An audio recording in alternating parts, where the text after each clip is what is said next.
గా నేర్చుకోవాలా? అప్టాక్స్ తో మా ఉచిత లైవ్ వెబినార్లలో చేరండి. ఆల్గో ట్రేడింగ్ కేవలం ₹10 బ్రోకరేజీ అందుబాటులో ఉంది. ఇప్పుడే అకౌంట్ ఓపెన్ చేయండి.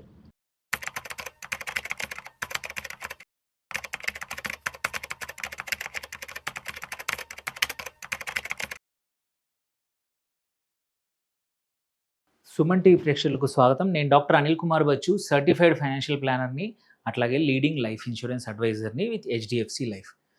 సో లైఫ్ ఇన్సూరెన్స్ అంటే అందరూ ఏంటంటే జస్ట్ మధ్యతరగతి ప్రజలకు కానీ ఆర్ సింపుల్గా ఫైనాన్షియల్ ప్లానింగ్ అనుకుంటాం. కానీ కాదు, ఇందులో ఏంటంటే వండర్ఫుల్ ఆపర్చునిటీస్ హై నెట్వర్త్ ఇండివిజువల్స్కి, డబ్బులు ఎక్కువగా ఉండి బిజినెస్ ఓనర్స్కి కానీ వాళ్ళ నెక్స్ట్ జనరేషన్కి డబ్బులు ట్రాన్స్ఫర్ చేయడాన్ని ఎస్టేట్ ప్లానింగ్లో ఇది ఎక్కువగా ఉపయోగపడుతుందనేది చాలా కొద్ది మందికి తెలుసు.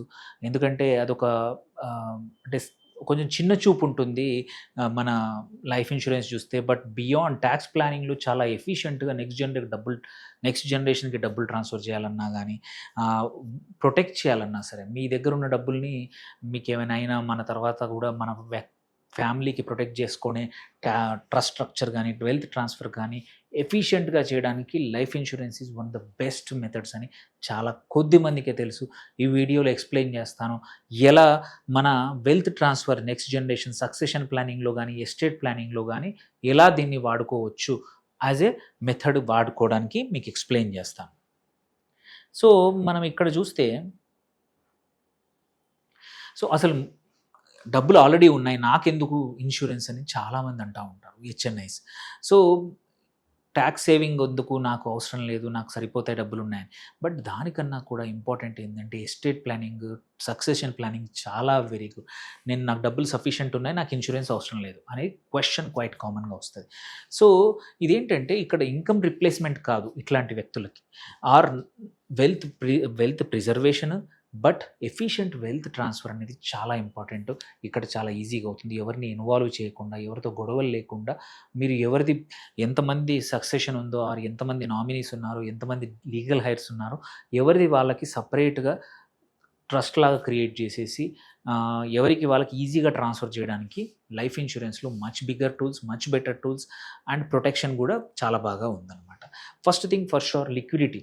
సపోజ్ ఏమైనా అయింది, ఎవరైతే మనము పాలసీ తీసుకున్న వ్యక్తికి ఏమైనా జరిగినప్పుడు ఏంటంటే ప్రాపర్టీ కానీ, బిజినెస్ కానీ, ఇన్వెస్ట్మెంట్స్ అన్నీ కూడా ఇల్లిక్విడ్ ఉంటాయి, డబ్బులు ఇమ్మీడియట్గా రావు. అవి ఫైనాన్షియల్ ఇన్వెస్ట్మెంట్స్ కాదు, ఆర్ ఫైనాన్షియల్ ఇన్వెస్ట్మెంట్స్ అయినా సడన్గా ఎగ్జిట్ కావాలన్నా చాలా ఇబ్బంది.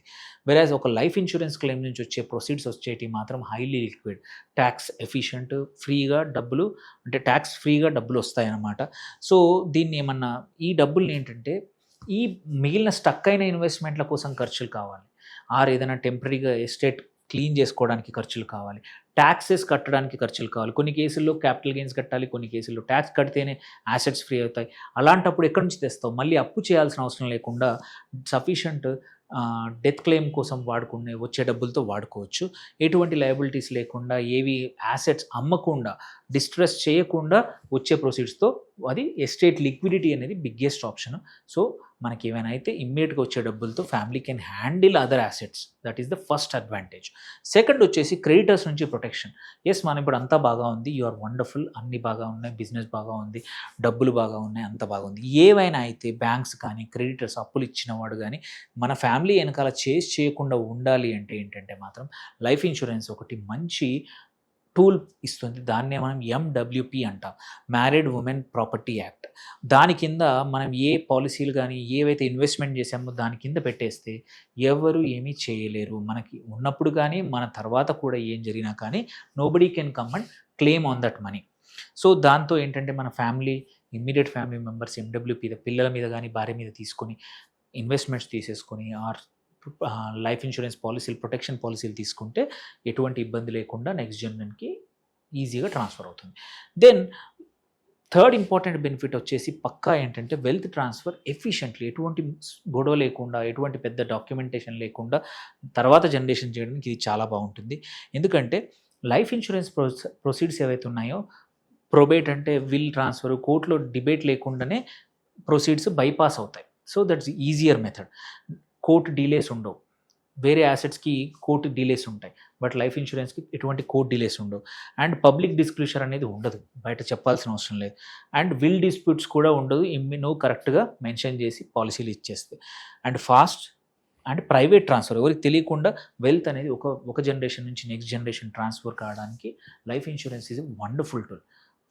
ఇది చాలా తక్కువ మందికి తెలుసు, తెలిసిన వాళ్ళు దీన్ని వదలరు, తెలియని వాళ్ళు తెలుసుకుని ఎలా చేయొచ్చో మాట్లాడితే తప్పకుండా ఎక్స్ప్లెయిన్ చేస్తాను. దెన్ ఎస్టేట్ ట్యాక్స్ హెడ్జ్ కూడా వాడుతుంది. మనము ఏంటంటే ఒక జనరేషన్ నుంచి నెక్స్ట్ జనరేషన్కి ఇప్పుడు ఇండియాలో లేదు, బట్ ఫ్యూచర్లో రావచ్చు. అలాంటప్పుడు కానీ కొన్ని యాసెట్స్కి ట్యాక్స్లు కూడా కావచ్చు. అలాంటప్పుడు లిక్విడిటీ కోసం ఇది వాడుకోవడానికి చాలా బాగా ఉంటుంది ఇన్సూరెన్సెస్. దెన్ కమింగ్ టు ఎట్లా ఉపయోగపడతాయి, ఏ ప్రోడక్ట్స్ ఉన్నాయనేది చాలా ఇంపార్టెంట్. ఫస్ట్ థింగ్ వచ్చేసి నేను చెప్పాను, ఆల్రెడీ ఎక్స్ప్లెయిన్ చేశాను, మ్యారీడ్ ఉమెన్ ప్రాపర్టీ యాక్ట్ ఈ సెక్షన్ 6 కింద ఎనీ ఇన్వెస్ట్మెంట్స్ వైఫ్ చిల్డ్రన్ కింద మీద పెట్టినప్పుడు అవి టోటల్లీ ప్రొటెక్టెడ్. సో వీళ్ళు ఏంటంటే బెనిఫిషరీస్ లాగా ఉంటుంది, ఇది బెనిఫిషరీ ట్రస్ట్ లాగా ఉంటుంది. దీన్ని ప్లెడ్జ్ చేయలేము, ఎండబ్ల్యూపీ కింద పెడితే అసైన్ కూడా చేయలేము వితౌట్ బెనిఫిషరీ కన్సెంట్. సో అది వెరీ ఇంపార్టెంట్. ఇంకొకటి చూసుకోవాలి, మీరు తీసుకునే ఇన్వెస్ట్మెంట్స్ మీద రేపు ఫ్యూచర్లో లోన్ తీసుకుని అంటాను అసైన్ చేసుకుంటానంటే మాత్రం ఎవరి మీద అయితే మీరు పెట్టారో ఎండబ్ల్యూపీ వాళ్ళని పర్మిషన్ తీసుకున్నాకే లోన్ కానీ ప్లెడ్జ్ కానీ అసైన్మెంట్ కానీ చెయ్యొచ్చు. అండ్ ఒకసారి సెట్ చేశాక రివర్స్ చేయలేము. ఎండబ్ల్యూపీ యాక్ట్ కింద మనం పాలసీ ఇష్యూ చేశాక రివర్స్ చేయలేము. It's a permanently irrevocable trust. అది very very very important. So business owners ఎవరైతే ఉన్నారో వాళ్ళ యాసెట్స్ని ప్రొటెక్ట్ చేసుకుని వాళ్ళ ఇన్వెస్ట్మెంట్ ప్రొటెక్ట్ చేసుకోవాలంటే మాత్రం లైఫ్ ఇన్సూరెన్స్ ద్వారా ఎండబ్ల్యూపీ యాక్ట్ ద్వారా చేస్తే 100% protected. Then private family trust ద్వారా కూడా చేసుకోవచ్చు. ఒక ప్రైవేట్ ట్రస్ట్ క్రియేట్ చేయండి. దాన్ని ట్రస్టీ అనేవాడు ఇన్సూరెన్స్ పాలసీ హోల్డ్ చేస్తూ ఉంటాడు. బెనిఫిషరీస్ ఎవరు, చిల్డ్రన్ కానీ, మన పిల్లలు కానీ, మన మనవాళ్ళు కానీ, ఆర్ ఎవరైనా స్పెసిఫిక్ ఇండివిజువల్స్ కూడా మనము పాలసీ ఇవ్వచ్చు యాజ్ ఎ బెనిఫిషరీగా. ట్రస్టీ మాత్రం పాలసీ హోల్డ్ చేస్తారు. ఇదేంటంటే ఫ్లెక్సిబుల్ డిస్ట్రిబ్యూషన్ రూల్స్. మనం రూల్స్ కూడా సంవత్సరానికి ఇంత ఆర్ ఇన్ని సంవత్సరాల తర్వాత నుంచి మొదలు పెట్టాలి, ఇలాంటి రూల్స్ కూడా పెట్టుకోవడం వల్ల ఏంటంటే మన యాబ్సెన్స్లో కూడా మనం కావాల్సిన వాళ్ళకి సెక్యూర్ చేసుకోవడానికి చాలా బాగుంటుంది. మన వాళ్ళకి మనం ఇద్దాం అనుకుంటాం, మన పిల్లలకి బేసిక్ ఫైనాన్షియల్ ప్రొటెక్షన్ ఇద్దాము ఆర్ లిక్విడిటీ ఇద్దామని హెచ్ఎన్ఐస్కుంటుంది. అలాంటి వాళ్ళకి ఈ ట్రస్ట్ ద్వారా ఏంటంటే వాళ్ళు మొత్తం క్యాపిటల్ని ఎగ్జాస్ట్ చేయరు, దాని నుంచి వచ్చే ప్రొసీడ్సే వాడతారు. కాబట్టి you are ensuring their regular life అనేది బాగుండేట్టు చూసుకుంటారు.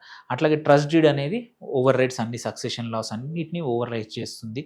సో అందుకే వెల్త్ డిస్ట్రిబ్యూషన్కి ట్రస్ట్ అని ప్రైవేట్ ట్రస్ట్ అనేది వేరే కంట్రీస్లో పాపులర్, ఇండియాలో కూడా పాపులర్ అవుతుంది. హెచ్ఎన్ఐస్ దీన్ని వాడుకొని ఇన్సూరెన్స్ ద్వారా ప్రొటెక్ట్ చేయొచ్చు, ఇన్వెస్ట్ చేయొచ్చు లాట్ ఆఫ్ పాలసీస్. ఒక క్వాలిఫైడ్ అడ్వకేట్ కానీ సిఎస్లు కానీ ఈ పనులు చేస్తారు. ట్రస్టీ కూడా కావాలి. మనం ఉన్నంత వరకు మనం ట్రస్టీగా ఉండి ఆ తర్వాత మన తర్వాత నమ్మకమైన వ్యక్తులని ట్రస్టీగా పెట్టవచ్చు. ఒక లాయర్ని కానీ ఒక ఫైనాన్షియల్ అడ్వైజర్ని కానీ కూడా ట్రస్టీగా పెట్టి మన తర్వాత వెల్త్ని నెక్స్ట్ జనరేషన్కి సీమ్లెస్లీ ట్రాన్స్ఫర్ చేయొచ్చు ఆర్ లిక్విడిటీ ప్రొవైడ్ చేయొచ్చు లైఫ్ ఇన్సూరెన్స్ ద్వారా. థర్డ్ వచ్చేసి whole life insurance. Whole life insurance ఏంటంటే అప్ టు 99 తీసుకుంటాము. ఇది ఎఫెక్టివ్లీ ఒక లీగల్గా యాసెట్ నెక్స్ట్ జనరేషన్కి ఇవ్వడం అన్నట్టే. సో ప్రీమియమ్స్ ఏంటి, మనం 20-25 సంవత్సరాలు 15-20 సంవత్సరాలు పే చేస్తాము. అండ్ మన లైఫ్ కవర్ హోల్ లైఫ్ ఉంటుంది. సో డెత్ బెనిఫిట్ అనేది సర్టెన్లీ పక్కా నెక్స్ట్ జనరేషన్కి వెళ్ళిపోతుంది. ఎందుకంటే 100 వరకు బతకడం అంటే అది ఒక achievement. So we're ensuring that మన తర్వాత మన డబ్బులు మన ఫ్యామిలీకి మన పిల్లలకి వస్తున్నాయి హెచ్ఎన్ఐ ద్వారా. హెచ్ఎన్ఐస్కి చాలా మంచి టూల్.